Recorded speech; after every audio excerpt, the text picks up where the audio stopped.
The Nexus Arena had witnessed 37 distinct methods of ritualistic dismemberment, 42 variations of psychic obliteration, and one particularly memorable incident involving a crystalline hive mind that had somehow managed to bore an opponent to death through interpretive dance. What it had never seen, in its 3,000-year history of glorified violence, was a 12-year-old human child wearing sneakers that lit up when she walked. The arena itself was a testament to galactic excess, a spherical monstrosity of reinforced quantum metal suspended in the void between three dying stars, large enough to house a small moon and decorated with the kind of architectural flourishes that suggested its designers had confused imposing with compensating for something. The viewing platforms could accommodate representatives from 800 different species, each section carefully climate-controlled to prevent the unfortunate melting, freezing, or spontaneous combustion of spectators. After all, dead audiences were terrible for merchandise sale. The Tournament of Supremacy, as it was officially known, had evolved from a simple dispute resolution mechanism into the galaxy's most watched sporting event. The concept was elegantly barbaric. Each species would select their finest warrior, throw them into an arena, and let natural selection sort out the rest. The winners gained political influence, trade advantages, and bragging rights that could last for centuries. The losers gained valuable experience in humility, and occasionally, regenerative limb therapy. What made the tournament truly special wasn't the violence. Any species could manage violence. It was the bureaucracy. The selection process alone required 17 different forms, each written in 37 languages, notarized by 3 separate governmental entities, and submitted in triplicate, using ink made from the tears of tax collectors. The Galactic Combat Commission employed more lawyers than most planetary governments, and their legal department had its own legal department. The complexity of the system was, ostensibly, designed to ensure fairness. In reality, it ensured that only species with sufficient patience to navigate the administrative nightmare ever managed to participate. This had the delightful side effect of filtering out civilizations that might actually pose a threat to the established order, as any species capable of destroying the galaxy would have given up halfway through Form 20. Earth had been discovered by a routine mapping expedition 3 months prior, catalogued as primitive Class C civilization with concerning amounts of nuclear weaponry and an inexplicable fondness for reality television. The Discovery team had filed the appropriate paperwork, submitted their cultural assessment reports, and promptly forgotten about the small blue planet in favor of a much more exciting assignment involving sentient gas clouds. Unfortunately, the filing system of the Galactic Registry suffered from what could charitably be called organizational challenges. The same system that had once classified a black hole as a vacation resort and listed the crystalline hive mind under party planning services had managed to auto-register Earth for the Tournament of Supremacy. The error was discovered exactly 14 minutes before the registration deadline, which was 13 minutes too late to fix it without triggering an interdimensional legal crisis. The bureaucrats faced a choice: admit their mistake and endure the paperwork nightmare of nullifying an entry, or let it slide and hope nobody noticed. They chose the path of least resistance, which coincidentally was also the path of maximum entertainment value. Earth's representative had been selected through an equally sophisticated process. A computer had randomly chosen from the planetary database, which turned out to be a partially corrupted census file from a small agricultural town in the American Midwest. The selection algorithm, designed to identify peak physical specimens among warrior cultures, had instead picked the first name it found in the Child and Youth Development section of the community center's registration system. And so, through a series of administrative accidents that would have made chaos theory itself file a complaint, a young girl who spent her weekends helping her grandmother tend to prize-winning tomatoes became Earth's champion in the most brutal sporting event in known space. The announcement had been met with the kind of stunned silence typically reserved for tax audits and accidentally walking into the wrong bathroom. 347 species had sent their finest killers, their most decorated warriors, their most terrifyingly efficient instruments of destruction. Humanity had sent someone whose greatest achievement was winning the county fair's most creative use of vegetables in art competition. The betting odds had been established within minutes. The Corellian merchant houses were offering 50,000 to 1 against human victory, and those were considered generous. The Nexus Arena's official bookkeepers had stopped taking bets altogether after several species attempted to wager entire star systems on the assumption that this was the safest investment opportunity in galactic history. The girl herself remained blissfully unaware of the cosmic scale confusion surrounding her selection. She had been told she was going on a special educational trip and had packed accordingly. 3 changes of clothes, a stuffed animal that had seen better decades, a thermos of homemade soup, and a collection of friendship bracelets she had been working on for her classmates back home. As the various species representatives arrived at the Nexus Arena, the contrast became increasingly apparent. The Vorthak champion was a 9-foot-tall killing machine with acid for blood, and the personality of a particularly vindictive natural disaster. The ethereal collective had sensed something that existed in 7 dimensions simultaneously and communicated through controlled reality distortions. The mechanized union's representative was technically a walking siege engine with a PhD in applied thermodynamics. Earth had sent someone who asked if the scary-looking aliens wanted to be friends and offered to share her crackers with anyone who looked hungry. The pre-tournament reception had been a carefully orchestrated affair of diplomatic posturing and psychological warfare, where champions sized up their opponents while sipping beverages that could dissolve steel. The human representative had spent the evening teaching several confused alien dignitaries how to play patty cake, and expressing genuine concern about whether everyone was getting enough vegetables in their diet. By the time the opening ceremonies began, the galactic audience had settled into comfortable anticipation of the shortest tournament match in recorded history. Death pools had been established, with most estimates placing human survival time somewhere between immediate and blink and you'll miss it. What none of them had considered was that sometimes, in a universe that delighted in cosmic jokes and improbable outcomes, the most dangerous opponent might be the one who had no idea they were supposed to be dangerous at all. The preparation chambers beneath the Nexus Arena had been designed by someone with a profound understanding of psychological warfare and an equally profound misunderstanding of interior decorating. Each warrior's quarters featured reinforced walls capable of withstanding small nuclear explosions, environmental controls that could simulate the crushing depths of gas giant atmospheres, and motivational posters that somehow managed to be intimidating in 400 different languages. The chambers also included state-of-the-art training facilities, where champions could practice their most devastating techniques on hapless training dummies, meditative spaces for those who required spiritual preparation before committing acts of spectacular violence, and soundproofing advanced enough to muffle the most blood-curdling war cries. What they had never included was the sound of someone humming a nursery rhyme while organizing a sock drawer. The human's preparation routine had become the subject of intense scientific scrutiny. A team of xenobiologists had been quietly observing her through the chamber's monitoring systems, trying to decode what they assumed must be an incredibly sophisticated pre-combat ritual. Their initial theory that she was engaging in some form of advanced meditation technique had been abandoned when she spent 45 minutes trying to teach the chamber's AI assistant how to play 20 questions. Her training regimen consisted primarily of unpacking her belongings with the methodical care of someone arranging a particularly important tea party. She had hung up her 3 changes of clothes in the chamber's weapons locker, arranged her toiletries on what was supposed to be an ammunition storage shelf, and placed her stuffed animal on the tactical planning table with the kind of reverence typically reserved for religious artifacts or volatile explosives. The arena's chief combat analysts had submitted 17 different reports, attempting to explain the human's behavior, each more desperate than the last. Report number 12 suggested she might be engaging in advanced camouflage techniques, blending in with her environment by becoming completely non-threatening. Report number 15 theorized that her apparent helplessness was actually a sophisticated form of psychological warfare, designed to lull opponents into complacency.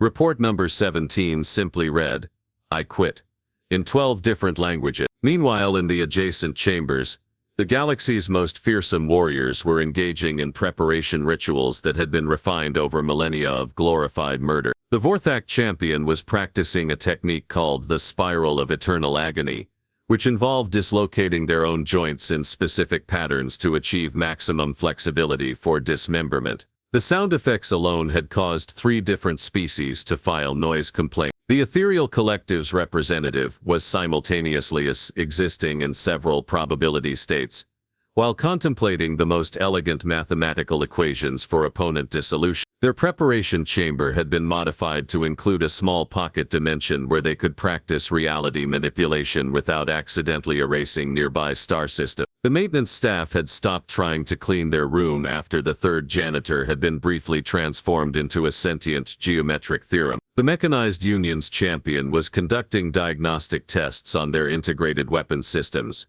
each of which had been lovingly named and could independently level a city block. Their preparation ritual involved systematically testing 47 different methods of structural demolition, while simultaneously calculating the optimal trajectory for maximum collateral damage. The engineering was so precise it would have made a mathematician weep with professional appreciation.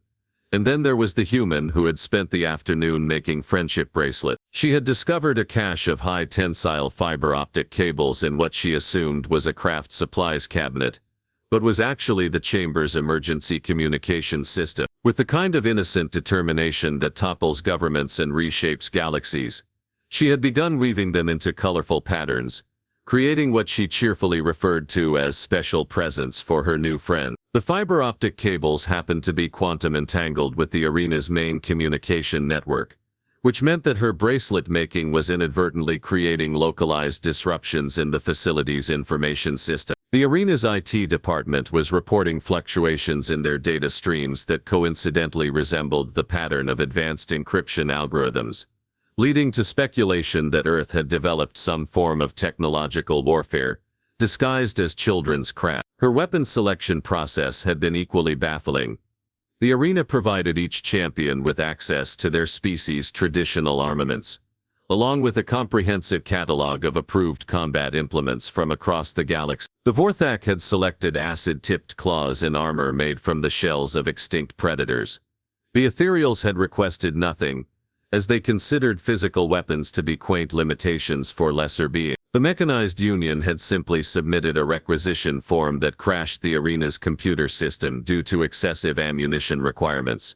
The human had asked if she could keep her thermo. When pressed to select additional equipment, she had wandered through the weapons vault with the kind of polite interest typically reserved for museum tours. She had examined a sword capable of cutting through molecular bonds, nodded appreciatively, and asked if it came in any prettier color. She had tested the weight of a hammer that could shatter planetary crusts, declared it a bit heavy for her, and suggested that someone should really put a cushioned grip on it for better ergonomics. Her final equipment list had consisted of her thermos, a small emergency flashlight that she thought might be useful if the arena got dark, and a paper bag containing graham crackers that she insisted on bringing just in case anyone got hungry. The arena officials had spent 3 hours debating whether graham crackers qualified as biological warfare before deciding that overthinking it would only lead to madness. The betting pools had evolved into their own form of entertainment. The original odds against human survival had become so astronomical that several civilizations had begun using them as a universal constant for mathematical calculation. New betting categories had emerged: time until vaporization, most creative method of elimination, and probability that this is all an elaborate prank. The last category was gaining surprising traction among species that had encountered human behavior before. The other champions had begun requesting transfers to different preparation areas. The Vorthak, whose species considered fear to be a form of seasoning, had filed a formal complaint claiming that proximity to the human was making them uncomfortable in ways that violated several conventions on psychological torture. The Ethereals had simply phased their representative into a different dimensional layer to avoid accidental exposure to whatever incomprehensible strategy the human was employing. As the first day of combat approached,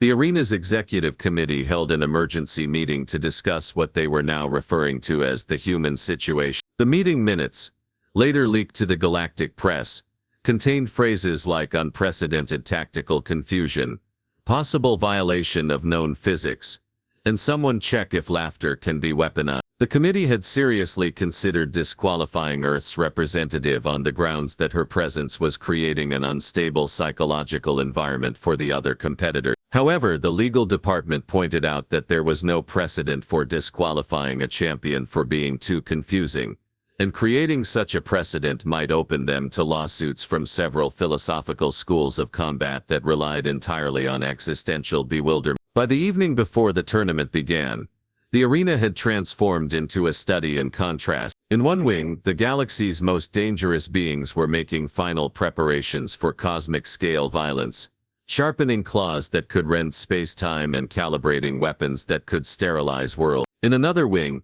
a 12-year-old girl was having a tea party with her stuffed animal and wondering if the nice robot people would like some soup. The universe, as usual, was preparing to demonstrate its peculiar sense of humor, though it would be some time before anyone realized the joke was on them.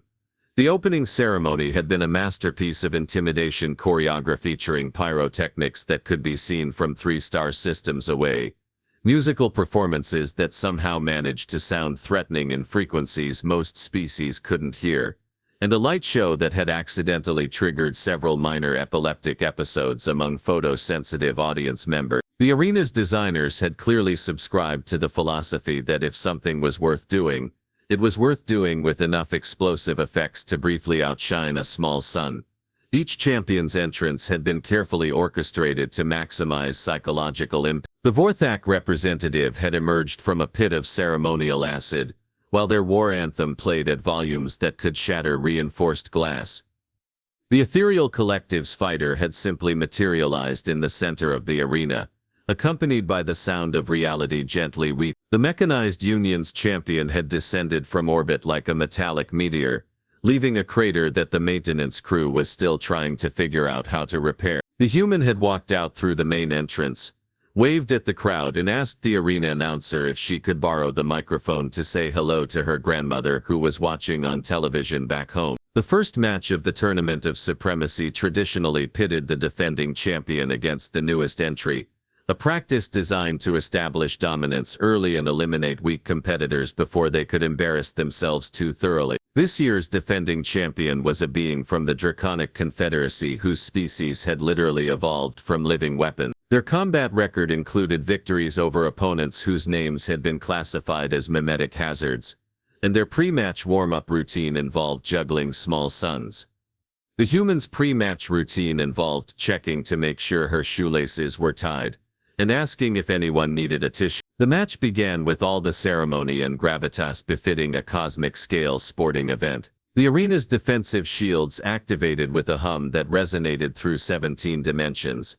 The viewing platforms adjusted their protective barriers to prevent accidental vaporization of spectators, and the betting pools finalized odds that had reached numbers requiring scientific notation to express properly. The defending champion opened with a technique called the Constellation Crusher, a move that involved channeling the gravitational force of a collapsing star system into a focused attack capable of reducing opponents to their component atoms. The energy discharge lit up the arena like a miniature supernova, and the environmental controls worked overtime to prevent the spontaneous fusion of nearby atmospheric particles. The human, who had been examining her friendship bracelets, looked up just in time to notice the approaching wall of stellar destruction. Her response was to wave cheerfully and offer the champion a graham cracker. What happened next would be debated by physicists, philosophers, and confused sports commentators for generations to come. The stellar force attack, upon encountering something that showed no fear,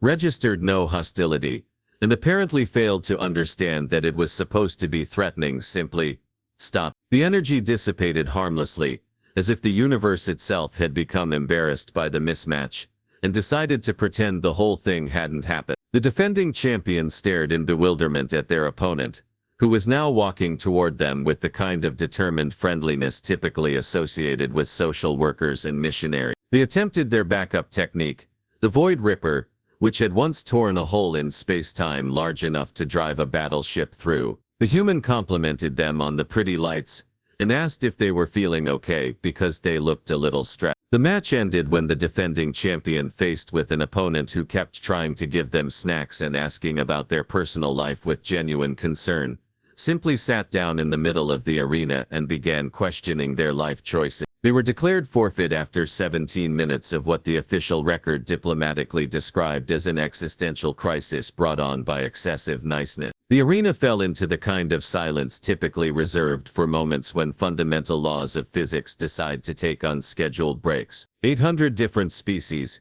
each representing civilizations that had mastered interstellar travel and occasionally managed to organize their sock drawers, stared at a scene that challenged their understanding of how violence was supposed to work. The second match, held after a brief intermission during which several arena officials required medical attention for stress-related conditions, pitted the human against a representative of the crystalline hive mind. The hive mind was a collective intelligence that had achieved consciousness through the strategic arrangement of sentient minerals and communicated through harmonic resonance patterns that could shatter organic neural networks. Their combat technique involved psychic attacks that could reduce opponents to gibbering madness within seconds. The human asked if the pretty singing rocks wanted to hear a song she had learned in school. The psychic assault began with the hive mind projecting waves of concentrated despair, existential dread, and cosmic insignificance directly into their opponent's consciousness. These were emotions so profound and terrible that they had once caused an entire philosophical movement to collectively commit suicide rather than contemplate them further. The human listened politely,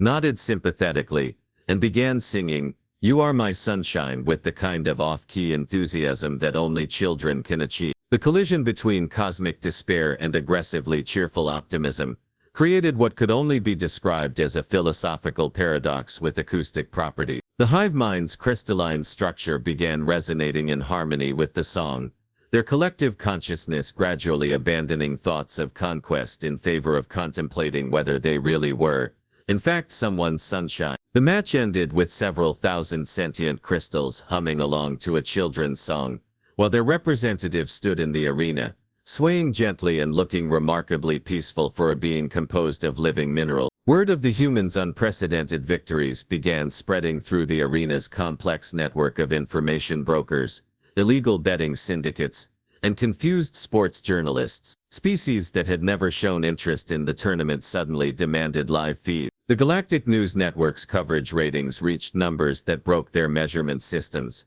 and their lead commentator had been replaced twice after suffering what medical professionals were calling acute cognitive dissonance brought on by impossible sporting events. The third match showcased an even more dramatic example of the human's inexplicable tactical approach. Her opponent was a bioengineered nightmare from the Predator Collective, a species that had modified themselves into living weapons with acid blood, retractable claws, and the ability to phase through solid matter at will. Their pre-match psychological profile indicated they had never experienced an emotion that wasn't directly related to efficient killing.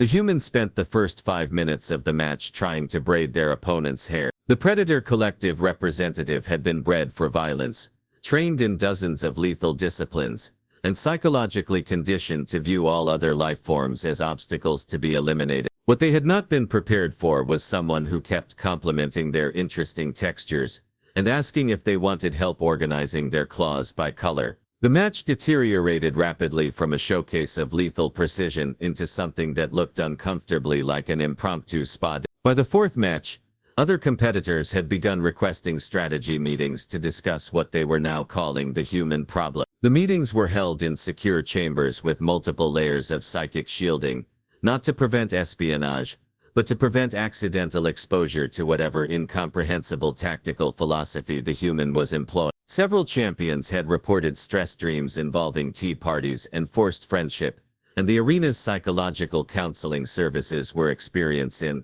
unprecedented demand. The betting pools had evolved into something resembling performance art. Traditional categories like method of victory and duration of combat had been replaced with increasingly abstract concepts, like degree of existential confusion and probability of group therapy session. One particularly popular bet involved whether the entire tournament would end with all participants sitting in a circle sharing their feelings. The arena's security department faced an entirely new category of crowd control issue. Instead of the usual concerns about riots and violent celebrations, they were dealing with confused spectators who kept trying to leave the arena to call their families and tell them they loved them. Several species had begun organizing impromptu cultural exchange programs in the viewing sections, and the concession stands had run out of tissues due to an unprecedented number of emotional revelations. As the preliminary rounds continued, a pattern emerged that defied every known principle of competitive combat. Opponents would enter the arena prepared for battle and leave questioning their life choices, examining their relationships, and occasionally requesting contact information for quality childcare services. The human's technique, if it could be called that, seemed to involve weaponizing empathy and deploying kindness with the precision of a surgical strike. The tournament structure, designed to eliminate the weak and crown the strongest, was instead producing a series of therapeutic breakthroughs and personal growth experiences. Champions who had spent their lives perfecting the art of destruction were discovering hidden talents for conversation, emotional support, and collaborative problem solving. The final preliminary match brought the human face to face with the tournament's most feared competitor, the reigning champion from the previous 3 years, a being so terrifying that most species refused to speak their name aloud. They had never lost a match, never shown mercy, and never encountered an opponent who survived long enough to see their face.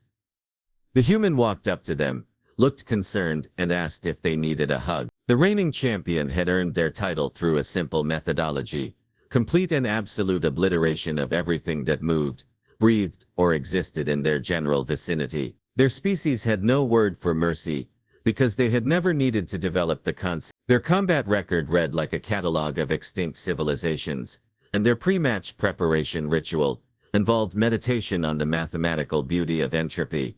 The human's pre-match preparation involved checking if her stuffed animal was comfortable in the viewing box. The final confrontation began with the arena's most sophisticated defensive systems activating simultaneously. Energy barriers that could contain stellar explosions hummed to life. Dimensional stabilizers engaged to prevent accidental reality tears, and the viewing platforms retreated to what the insurance companies considered a safe distance. The arena's medical bay prepared for casualties that would require treatment across multiple planes of existence. The champion's opening move was something their species called the final silence, a technique that involved channeling the heat death of the universe into a localized area. It was an attack so fundamentally destructive that it had once been used to end a war by making the battlefield uninhabitable for geological ages. The energy buildup registered on sensors 3 solar systems away, and several nearby civilizations briefly considered emergency evacuation. The human, who had been waving at her stuffed animal, noticed the approaching cosmic annihilation and responded with the kind of innocent curiosity that topples empires. She walked directly toward the champion, completely ignoring the reality-warping energies crackling around them, and asked if they were having a bad day.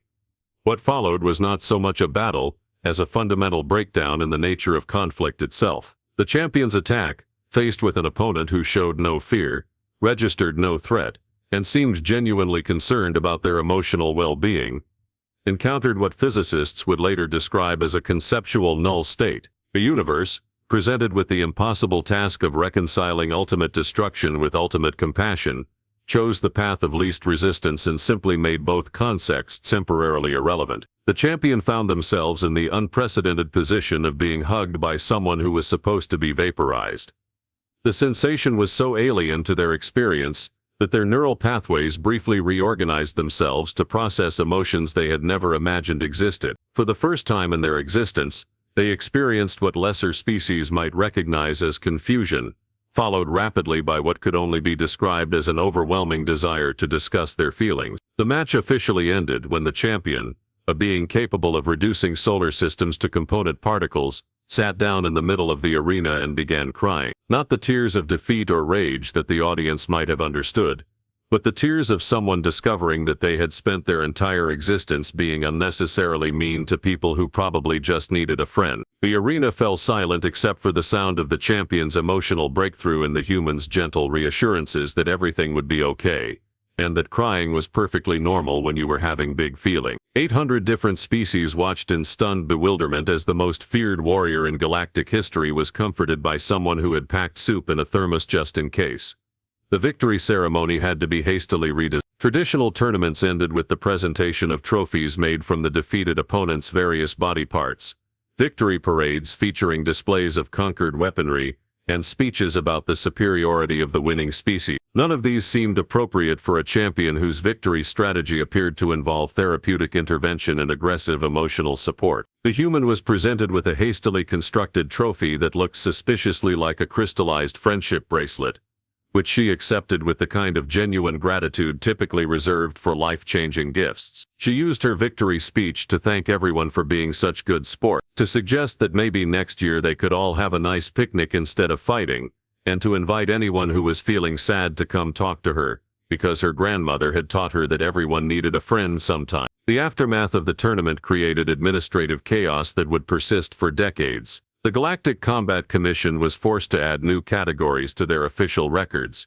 including victory through excessive niceness and defeat by emotional revelation. Several species filed formal complaints claiming that their warriors had been subjected to unauthorized therapy, while others demanded to know if Earth offered advanced training in whatever impossible tactical philosophy the human had employed. The betting pools paid out in ways that broke several economic systems, as the impossible odds against human victory had been so astronomical that honoring them required the creation of new mathematical concepts. The Galactic Banking Consortium briefly considered declaring bankruptcy before deciding that admitting defeat to a 12-year-old would be too embarrassing for their corporate image. Most surprisingly, the tournament had achieved something that centuries of diplomatic negotiations had failed to accomplish.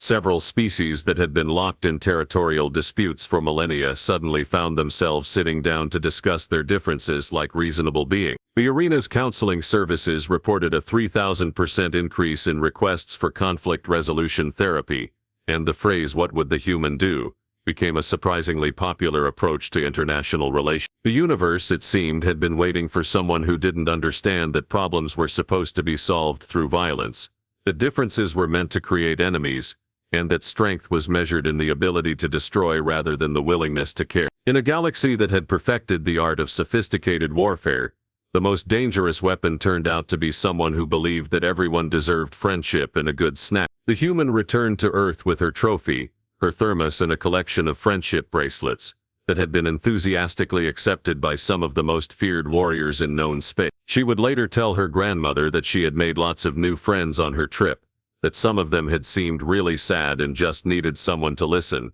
and that the universe was full of people who were probably very nice once you got to know them. The galaxy, meanwhile, was left to contemplate the uncomfortable possibility that perhaps they had been doing everything wrong for several thousand years, and that the secret to cosmic harmony might be as simple as asking if someone needed a hug.